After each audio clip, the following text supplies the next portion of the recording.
How to disable autocorrect in Android. Now, autocorrect on Android largely and hugely depends upon the keyboard app that your phone has. If you're using Samsung keyboard, it looks something like this. If you're using Google keyboard, most of the Android devices does have Gboard or Google keyboard, right? But if you're using Samsung device, this is the one that you will see.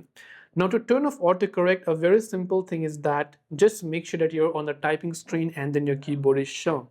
On your keyboard, look for a setting icon. On Gboard also, you'll find the setting icon. On Samsung keyboard also, you'll find a setting icon. So directly when you tap on the settings icon or the gear icon, it will take you to this page. Now in Gboard, you'll find something like autocorrect option or auto correction.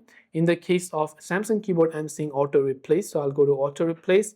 And if you have turned this on, like auto correction, simply turn it off. So that way you can access your keyboard settings to turn off autocorrect on Android. I hope the video helped you out, and if you have any questions, feel free to leave them down below. Thanks for watching and see you soon in the next video.